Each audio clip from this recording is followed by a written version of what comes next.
Prepare-se para embarcar em uma viagem fascinante pela história da Segunda Guerra Mundial.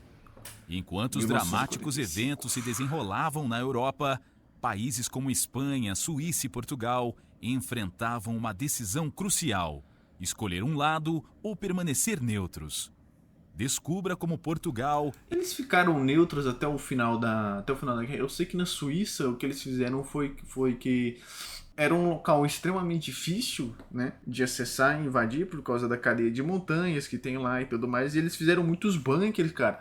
A gente viu um react da Suíça e lá eles têm muitos bunkers com armamento e tudo mais. Tem até aquele esquema lá das casas falsas, né? Eles tinham aquelas casas falsas que o pessoal construía e usava para armazenar armamento e tal, por conta da guerra. Bem Em meio a interessante. esse cenário tumultuado, navegou por águas diplomáticas incertas, adotando oficialmente uma postura de neutralidade. Até hoje é questionado se essa neutralidade foi genuína, dadas suas alianças prévias com o Reino Unido. Curiosamente, durante a guerra, Portugal também demonstrou simpatia pela Alemanha, o que evidencia que não estavam inclinados. O Brasil também não era um desse tipo. Ele tava ali, meio que. No final o Brasil assumiu um lado, né? Ele ficou com. Eu nunca lembro se. O eixo é a parte da Alemanha, não é? É a parte da Alemanha? Eu acho que é. É, o eixo é a Alemanha. Tá. Os países aliados, né? No final o Brasil ficou com os aliados, né? Mas até um tempinho ali ele ficou meio que ajudando. Pô, a Alemanha, pô, traz aqui, e vai pra lá, pô. Ajudando todo mundo, amigo do mundo, né? Para nenhum dos lados. Embarque Sempre em cima conosco do nessa muro. jornada e descubra como Portugal passou ileso pela Segunda Guerra Mundial. Nos anos É verdade, né? E Portugal é 1930, ali do a lado, né? Alemanha adotou uma estratégia de expansão territorial gradual, começando com o Sarre, seguido pela Áustria e depois pela Tchecoslováquia. Eventualmente, em 1º de setembro de 1939, a Alemanha invadiu a Polônia, levando o Reino Unido e a França a declararem guerra apenas 2 dias depois. Cara, mas os caras são maluco, né? Tipo, eles acharam mesmo que se eles vai ficar de boa, vamos dominar geral aqui e é isso. Quase 30 anos após ter lutado ao lado dos aliados na Primeira Guerra Mundial, o governo português, liderado desde 1932 por Antônio de Oliveira Salazar, optou dessa vez por manter uma Salazar. posição neutra no iminente conflito global. Salazar tinha diversos desafios Salazar pela parece um nome frente para espanhol, né? manter essa neutralidade. Para começar, Portugal era um aliado dos ingleses há vários séculos e não desejava de nenhuma Eles eram da forma navegação. perder essa aliança com uma das principais antes, né? potências do mundo.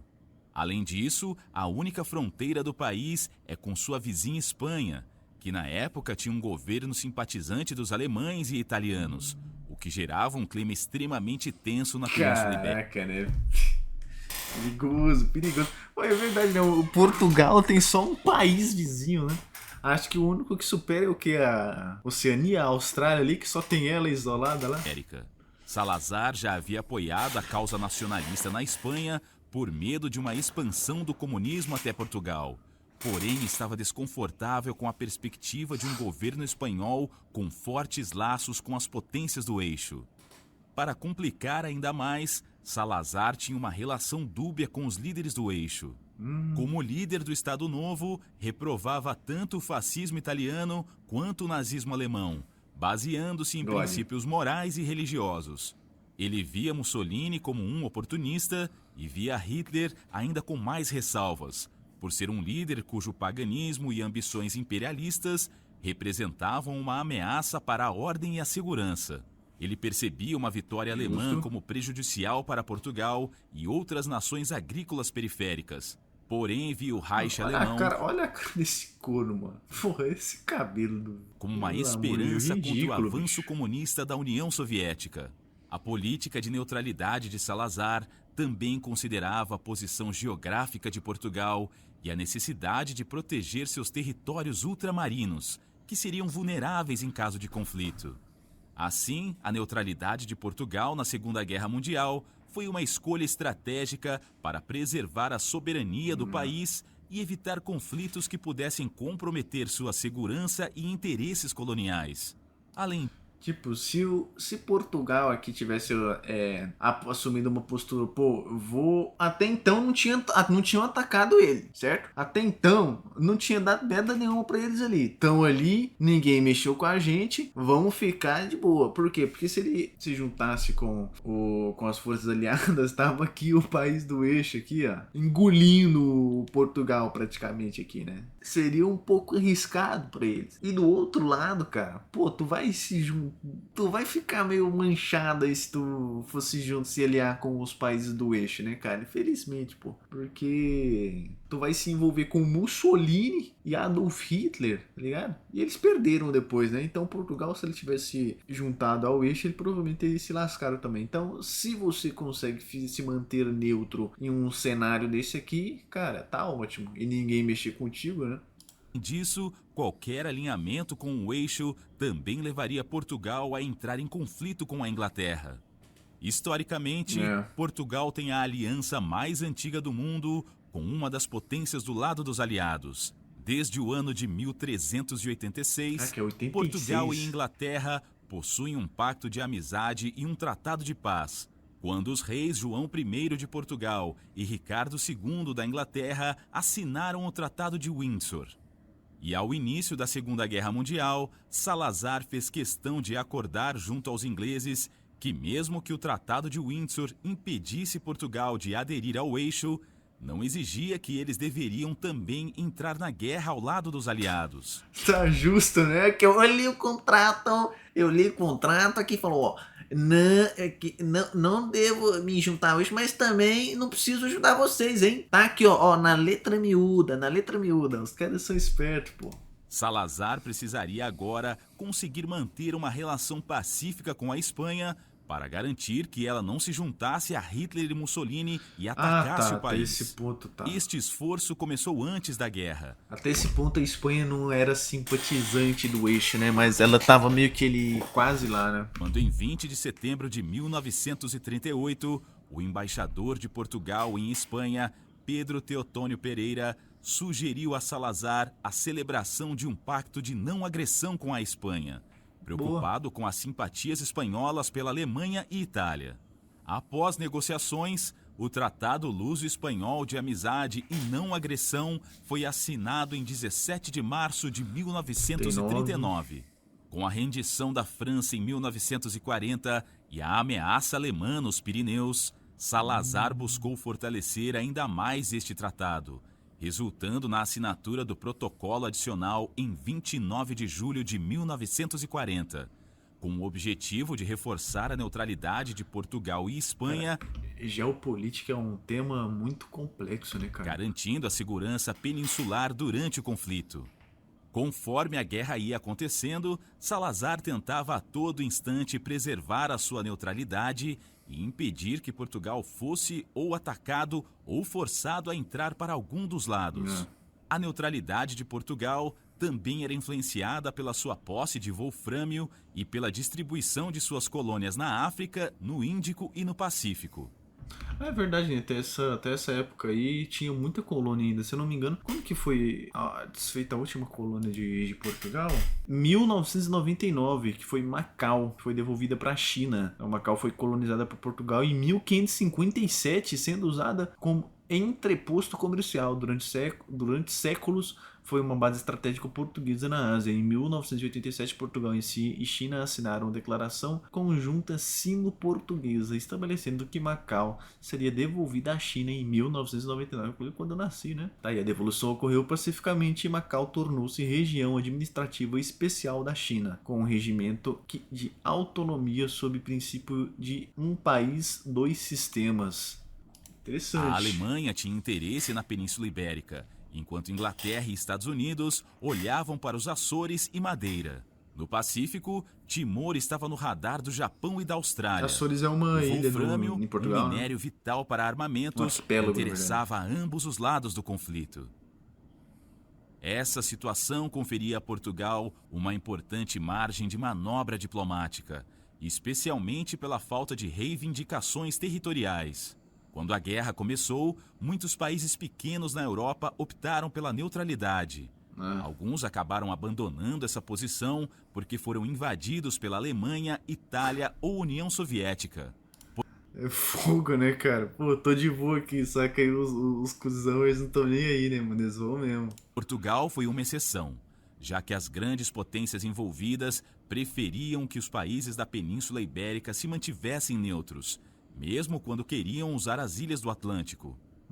Os meses mais perigosos foram de julho a dezembro de 1940, quando a Alemanha planejava uma grande ofensiva em direção a Gibraltar e ao norte da África, ameaçando Espanha e Portugal. Depois, a Alemanha mudou de foco para o plano Barbarossa de ataque à Rússia, deixando de lado a ideia de invadir a Península Ibérica. No entanto, a manutenção da neutralidade portuguesa nem sempre foi bem recebida pelos dois lados do conflito, com a questão do wolfrâmio sendo particularmente delicada. Nos primeiros anos da guerra, Salazar estava convencido de que se não vendesse wolfrâmio aos alemães, estes o tomariam à força. Por outro lado, Portugal precisava desesperadamente importar fertilizantes agrícolas e aço da Alemanha, mercadorias que os aliados não estavam em condições de fornecer a Portugal. A partir de 1941, temos duas das principais participações de forma beligerante de Portugal na guerra, sendo as duas de forma extraoficial. O Japão, um dos países do eixo, decide atacar o Timor-Leste, que era de ocupação portuguesa na época.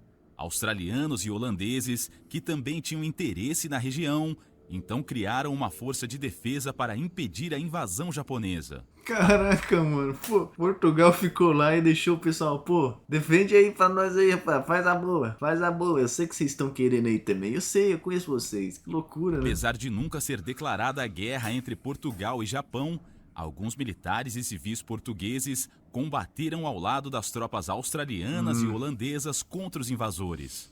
Voltando para o epicentro da guerra na Europa, voluntários espanhóis e portugueses formam uma unidade com o objetivo de apoiar o exército alemão e combater o comunismo e a União Soviética.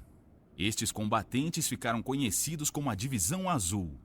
No total, cerca de 45 mil soldados, entre espanhóis e portugueses, serviram na Divisão Azul, principalmente no fronte leste contra o exército russo. É importante lembrar que a participação dos portugueses na Divisão Azul foi bem pequena e não foi oficialmente sancionada pelo governo de Salazar.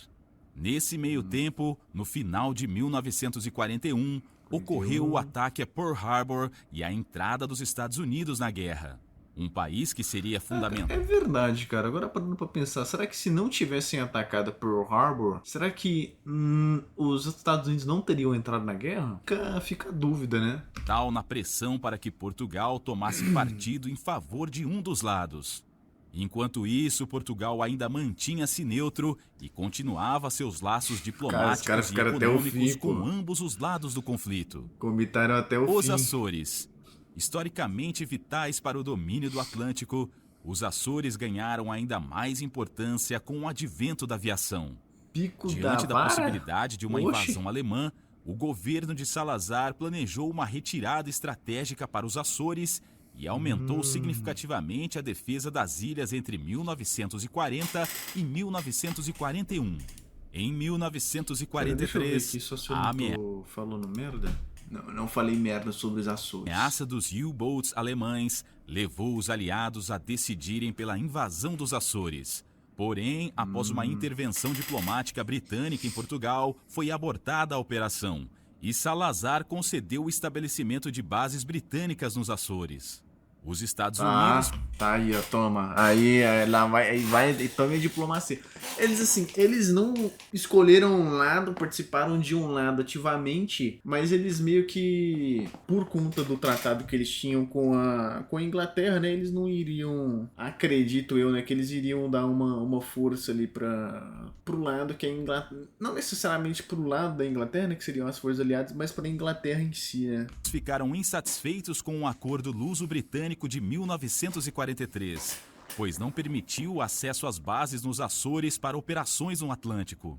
Salazar mantinha um equilíbrio delicado, cedendo em alguns pontos estratégicos, como as bases nos Açores, para preservar a neutralidade e a soberania. Em dado momento, Londres intensificou as pressões para que Portugal parasse de vender wolfrâmio à Alemanha, uma mercadoria que Portugal também vendia à Grã-Bretanha e aos Estados Unidos. Quando a pressão sobre Portugal se tornou insustentável, Salazar aceitou o pedido dos britânicos em nome da aliança. O que é o wolfrâmio? É um metal? O wolfrâmio também conhecido como... é o tungstênio, especialmente, tá? Elemento químico. Metal duro e denso. Altíssimo ponto de fusão, 3.422. O mais alto entre todos os metais. Fabricar ligas metálicas, tá? Projétil, tá? Interessante. Broca, basicamente, tá. Entendi. Então, realmente, pra essa fase aqui que o mundo estava se passando, realmente era um produto que... é necessário para construção de material bélico, munições, tanques e tudo mais. Para manter a neutralidade, Salazar optou por suspender as vendas para ambos os lados do conflito, abrindo mão a... Tá bom, eu não vendo pra lá, mas também não vendo pra tu não. Não vou vender pra tu não. Cara, esse cara aqui é God, tá? Esse cara aqui, ele construiu um muro, aí quando tu pensa que ele vai descer do muro, ele fez o muro ficar mais alto e mais largo, tá ligado? Pô, tô aqui em cima, daqui ninguém me tira. Sim, de uma importante fonte de receita para os cofres do Estado. Após longas negociações, Portugal e Estados Unidos assinaram um acordo em novembro de 1944, quase no fim da guerra, permitindo aos americanos o uso da base aérea de Santa Maria nos Açores. Em troca, Salazar garantiu o fornecimento de armamento, a restituição da soberania sobre Timor após a guerra e o compromisso dos Estados Unidos de respeitar a soberania portuguesa em todas as colônias. Com isso, os Açores se tornaram uma base importante para as operações militares aliadas no Atlântico. Poucos meses depois, em 8 de maio de 1940... ele não cedeu para nenhum dos lados, mas ele deu uma força ali a mais ali pro pessoal das forças aliadas, né? A Alemanha assinou sua rendição, seguida pelo Japão em 2 de setembro, consolidando a vitória dos aliados na guerra. Caraca, o Japão ainda demorou para assinar a rendição, né? De 8 de maio até setembro é muita coisa, pô. Portugal emergiu da Segunda Guerra Mundial praticamente sem danos significativos. A neutralidade de Salazar, embora tenha sido criticada por alguns, foi amplamente vista como uma estratégia que protegeu Portugal de grande parte do conflito e permitiu ao país manter sua soberania e estabilidade.